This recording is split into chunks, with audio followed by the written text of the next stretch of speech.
So hi everyone, welcome back to our YouTube channel. So for today's video, pupunta po tayo ngayon sa eskwelahan. Grabe na over na itong pag-blush on. So nag-prepare muna ako dahil sa mga dadalhin po natin ngayon. Mag-na-over na itong paglagay sa blush on.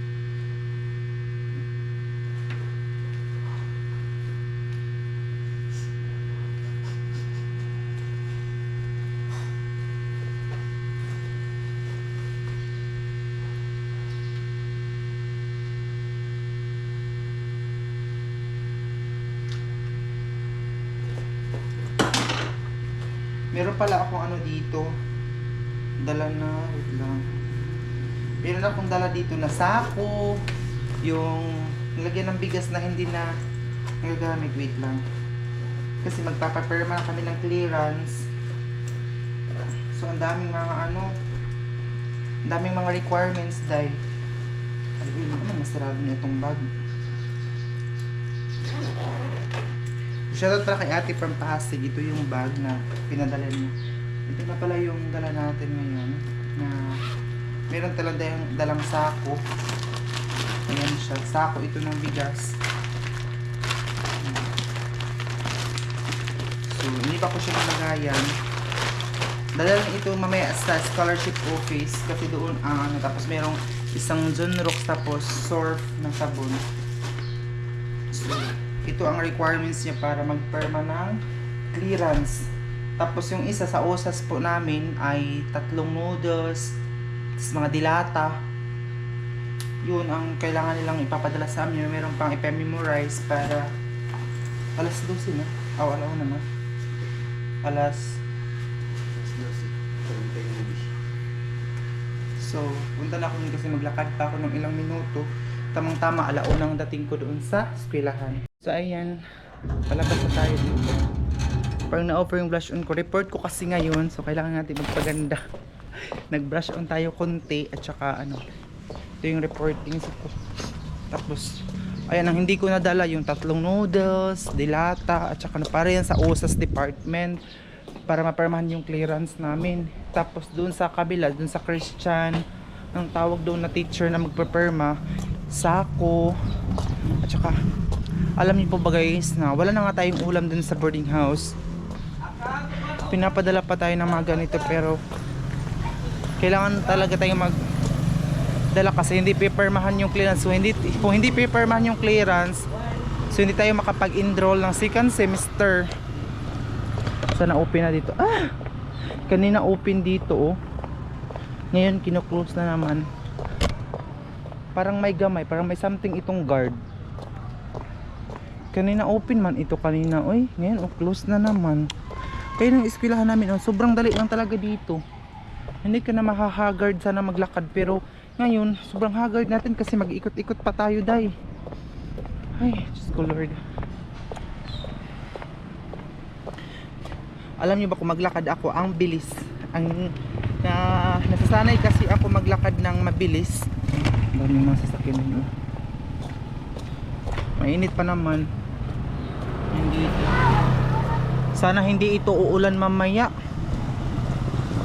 Kasi hanggang 8 o'clock yung klase ko. Meron pang, alam nyo po ba, hindi ako na-stress sa namin. Hindi ako na-stress sa academic namin. Dito ako na-stress sa signing of clearance. Ang daming mga project na kailangan ipapagawa. Basta magtipid-tipid tayo. Wala kailangan talaga nating sumunod din sa mga batas nila kasi kung hindi na tayo makapag-enroll. Hindi pa tayo nakabayad sa tuition, nadagdagan na naman ang problema.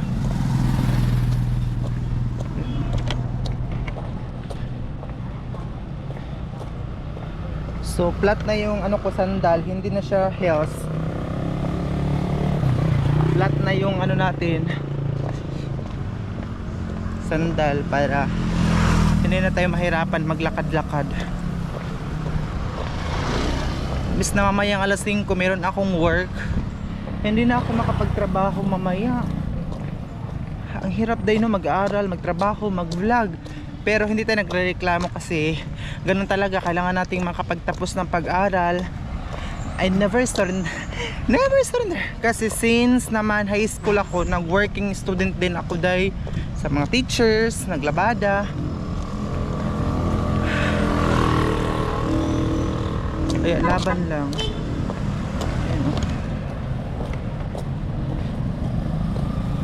Doon muna siguro ako sa register muna kasi doon ang first na magpapaperma.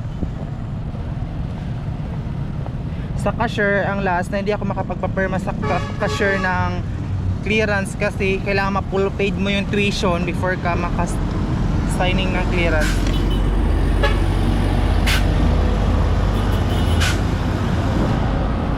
Yan dito.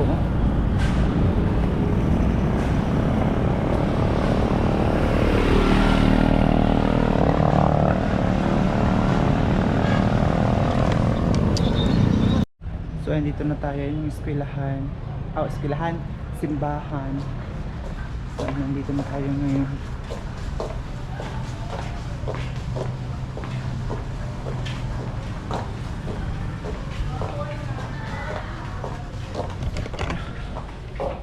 May dala akong isang bag, may dala pa ako dito, shoulder bag kasi nilagyan ko siya ng sako at saka ng sabon at saka Zunrox.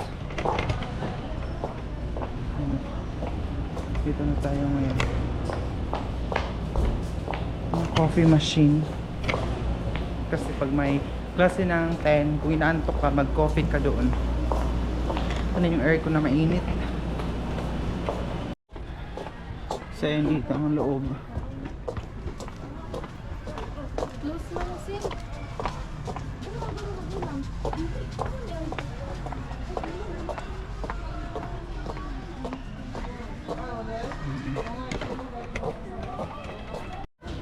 Siyempre, pasok na ako dito ngayon sa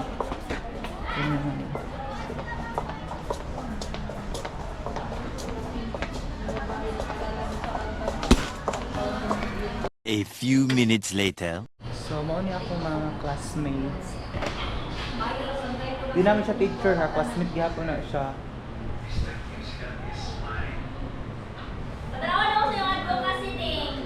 Nasend naman ako sa GC. Tuwara, mo nang madaot ta kay mandaot ka.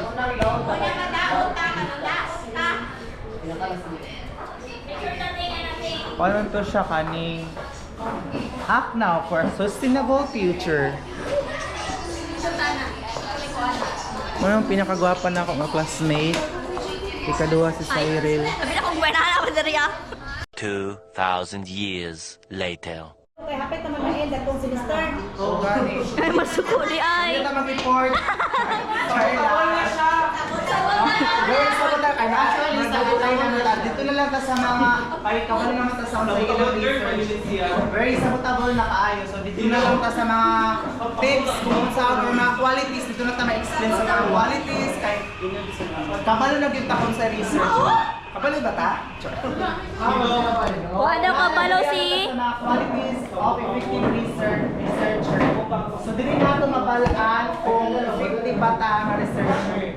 So, meron na 7, swimming ka, qualities of effective research. Organization skills. So, ang organization skill ay ability to manage time and resource effectively. Unsa So, kailangan dyan kung magbuhat ng research or researcher ta, nagyog tayo mag-manage tag time, dili nga ka ng oradora taghimo kay pag kanilabasan sa kinalabasan sa atong research ay makabalik ta. So, kailangan yun na tayo manage of time. So, motivation and creativity, ha? So, kailangan tayo mag-manage of time. Kano kailangan ito mag-manage? Kailangan din nato mag-manage kay kung wala tayo manage of time kay murag malaot ang atong research. Manage of time. Pwede na kalihunday. Sa ako ng ano. Hindi naman tayo elementary. Sabotable. Motivation and creativity. Drive to perceive new ideas and innovative approach. Continuous learning. Regular reading to gain new insight and identify gaps in knowledge. So, kung magbuhat ang research, kailangan din magbasa sa mga especially sa mga internet, kailangan ta magbasa nito para maka-gain ta og dili lang ato himo-himo ra nato, kailangan dito og kailangan ko nato uban nga ideas. Thank you. So, Okay, you may now sit your- conveying ideas, learning and effective. Dito na explain, dahil kang sa tabul na ayo dahil. Hindi na ma-explain. Sa buta-buta na daw kayo. Ay, sa dahil ka? Kulaway video. Wala. Number 5 is collaboration. Willingness to engage with other in research. Grabe na kasabot-tabol dahil, no?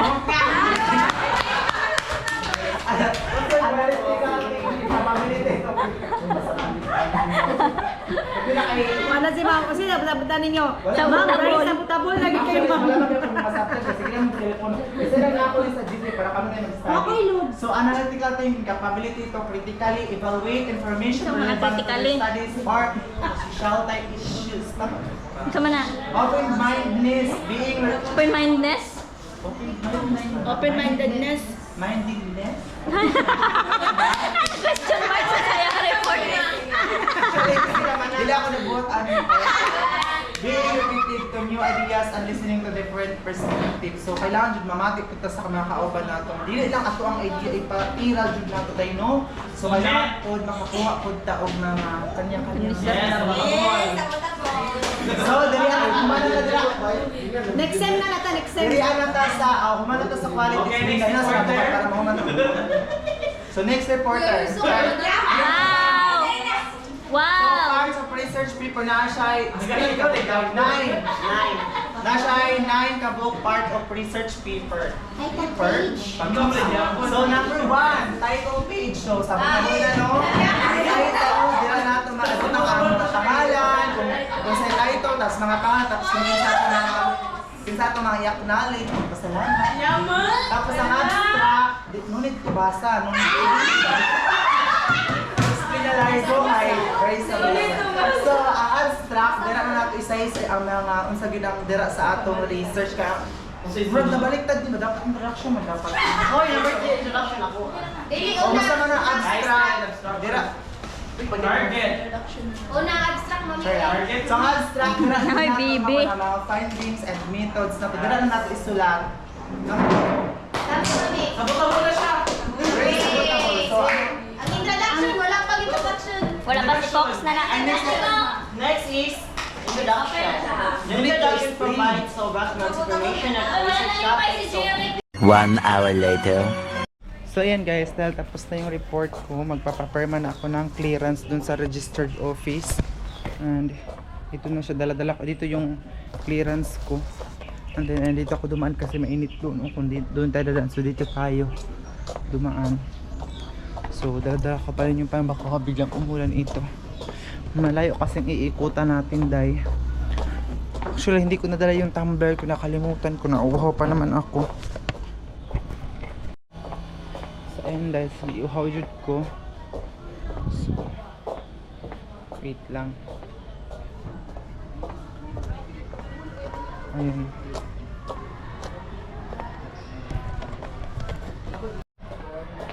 Ayan, sobrang basic ko. Sana permahan ito kahit hindi pa ako naka full paid. Playground ito ng mga elementary oh. Ayun. Dito na room, dito na building ay elementary po ito. Dito mga elementary. Ito. Elementary ito.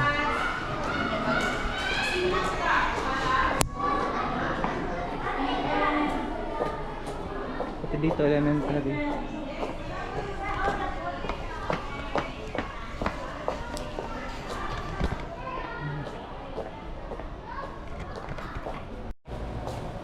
So ayan, hindi pala ako na permahan doon sa registered office kasi wala akong in-ISO. So ayan, tapos na tayo dito sa guidance. Hindi ko kayo pinapakita yung pag-perma nila kasi baka ayaw nang pakita ng mga teachers sa video natin. So tapos na tayo. Doon na lang talaga sa registered, hindi ako nakapaperma dahil wala tayong in-ISO. So balik na tayo doon sa eskwelahan kasi may klase pa kami ng ano lang ako ng time. Ay, Diyos ko. Sa usas hindi talaga ako makano kasi hindi pa ako nakadala ng mga canned goods at saka noodles. Ayan.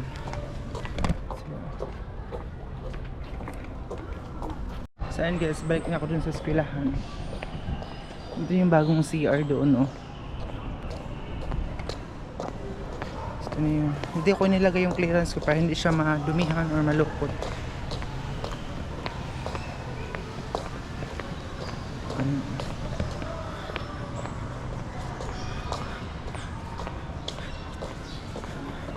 Hindi pala madali maging estudyante dahil ang daming mga pagsubok.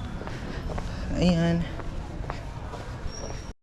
So ayan guys, dito muna ako mag-standby kasi fresh yung hangin. Mainit kasi itong uniform po namin. So inintay ko pa yung mga kasama ko kung saan na sila. Kasi magpapaperma pa sila mga teacher. Ang dami kasi kailangan papermahan ng mga yung clearance namin. So kailangan ko pang hintay kung saan na sila. Ayan, ito yung CR dito. Ayan. Nauuhaw na talaga ako kasi hindi ko nadala yung tumbler. Hindi yun sa labas.